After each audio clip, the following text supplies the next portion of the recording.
On this week's episode of Kickin It Wit Killa, we're here in Wilmington, Delaware, at the Art Museum for the Hip Hop Cultural Summit. Today we get to speak with Grouchy Greg, one of the co-founders of allhiphop.com, and of course, the king of rock. There's none higher. Sucker MCs, they call him Sire. You know who that is, DMC. So pull up your seat, spark that brain, and let's kick it. We kicking it, kicking it, kicking it. We ain't taking no L's. I don't care how they feel. All right, so I'm walking around in the building, and I happen to bump into this guy who's trying to hurry up to get a cigarette. Jay Licks. He ain't lying. He ain't lying. So what do you got going on? What's going on with you? Man, working on Child Time. I'm still doing weed stock. Bridge to the Streets is still available online. And I just admin a whole lot of stuff, man. So that's what I've been doing. And consulting for a couple artists like Jeff Bird and Aki. That's not Romeo Harvey Rose. All that good stuff. All right, so finish the statement. Okay. All right. Hip hop is. My lifeline. Get into that. My lifeline. Okay. Okay. There you go. My lifeline. I've been doing it. How long have we been in it? How long have we been in this business? About 20 years? Probably more. More than 20 years, Yeah. okay. And we're actually like first generation of hip hop. Basically. 48, 50 years of hip hop, you add it up. It's saving, man. It's saving. Like, when we get Bridge to the Streets, that allowed me to diversify from coming from out of the streets and trying to put it into a corporate world, and just change my life. So I say hip hop is my life. There we go. That's what I'm talking about. My man's right here. Kill Jay Licks. noise. We're about to go back in there and see what else is going on. Yeah, pay attention.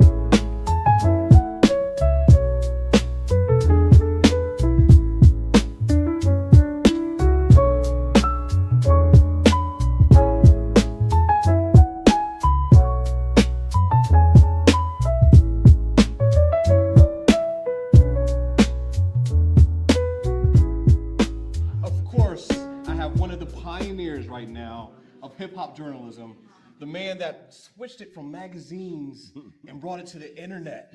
My man, Grouchy Greg. What's going on with you, How brother? you doing, bro? I'm How you doing doing? good. I'm doing good. So I know we're limited on time. I know things is going crazy right now. yeah. But let's just bring it back a little bit. Okay. What inspired you to get allhiphop.com started? I've always been into hip hop culture.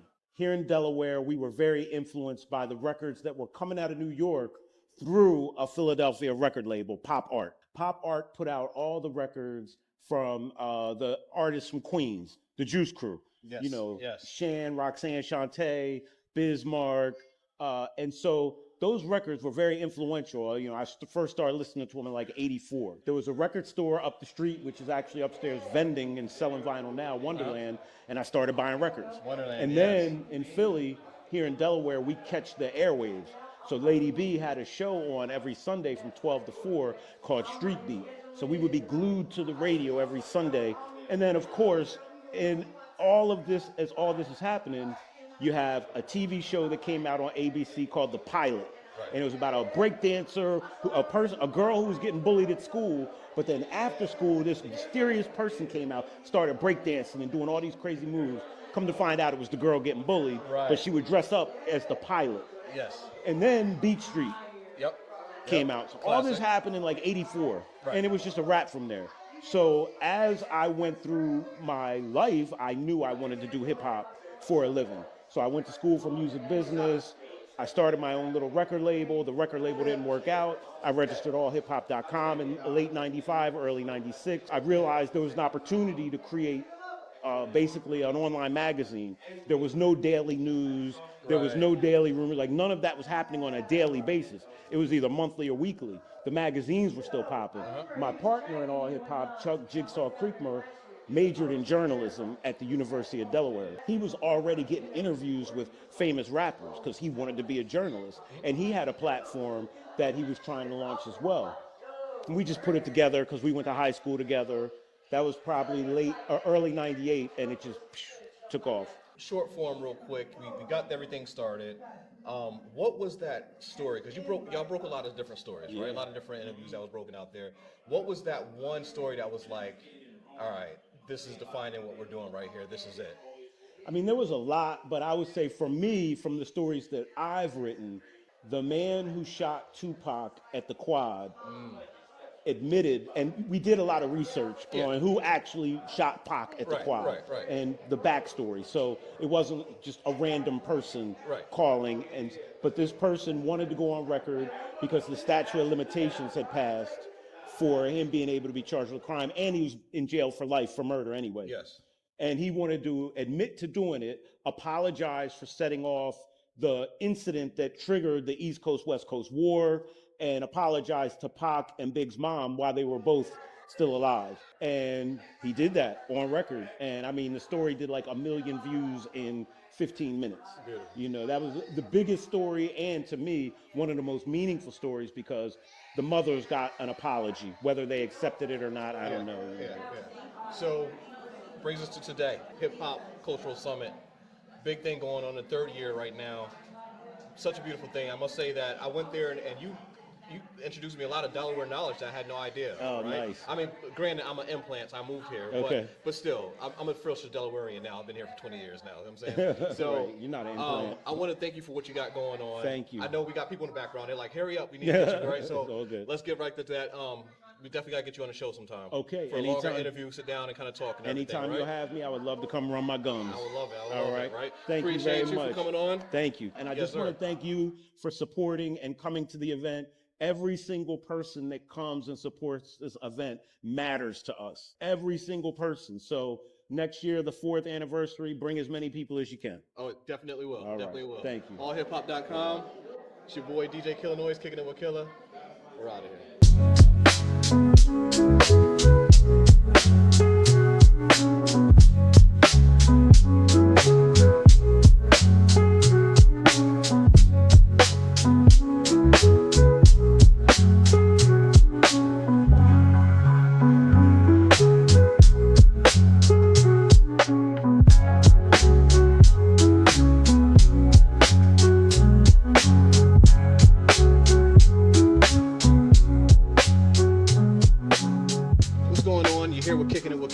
Right now, I'm here with a legend, one of the pioneers, one of the founding fathers of hip hop, DMC. What's going on with you, brother? Doing good, hipping and hopping. Yes, sir, yes, sir. So listen, I want you to bring us back to the feeling, right?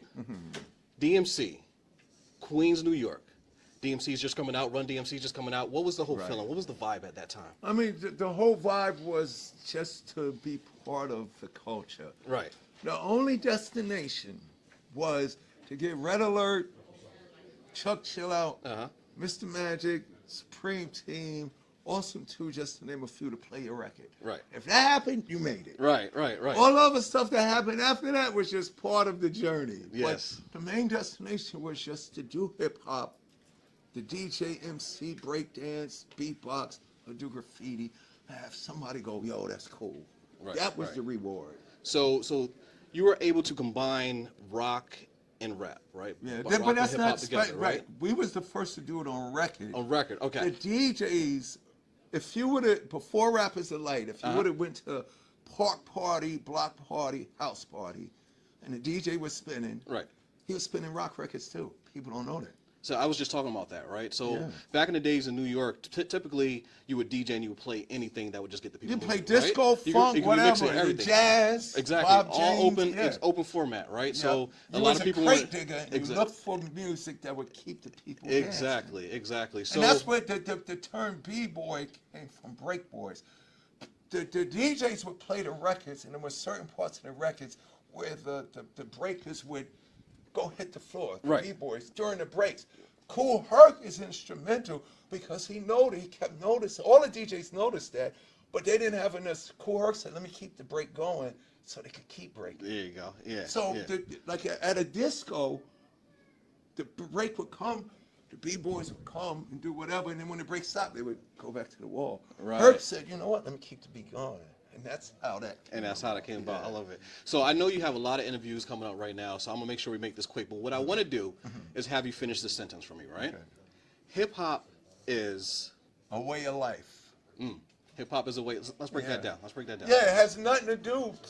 The music, hip-hop, the rapping thing, that's the music of hip-hop. Right. The graffiti is the art of hip-hop. The beatbox is an aspect of hip hop. Right. So Hip hop is a way of life. It's how you artistically, educationally, spiritually, emotionally, creatively, and personally present yourself. Yes. It's a way of life to present who you are. Like hip hop is so, the rappers is cool and the music is cool. Hip hop is so powerful that you don't even got to say one word. You can just walk in the room and go, and when people look at you, you just do this. Right, right. So hip hop is a way, it's how you carry yourself. Yes, sir. You know what I'm saying? Yes. Well, I want to thank you for giving me a couple seconds of your time. Thank you. Of course, y'all know it's your boy DJ Killa Noise. And remember, doesn't matter what season you're in, whether it's the fallback, the get back, or the comeback, you're special. So get out there and go get some. Oh, I love that. Of course, we just left the Hip Hop Cultural Summit. We met with Grouchy Greg. We met with DMC. Happened to bump into a couple other people out there. Jay Vicks, one of the managers out there. Learned a lot today. A lot about Delaware history. Open up the books. The stuff that they don't tell you in school is really crazy. Just think about the stuff that happened back in the days, like in Millsboro, where they had their own little beach there themselves, right? That when there was separation at that time. A lot of big acts that came there. I learned a lot today. Of course, big shouts out to Grouchy Greg, allhiphop.com for putting this thing on. The 3rd annual Hip Hop Cultural Summit. Till next time, it's your boy DJ Killa Noise. And you know the deal. Peace.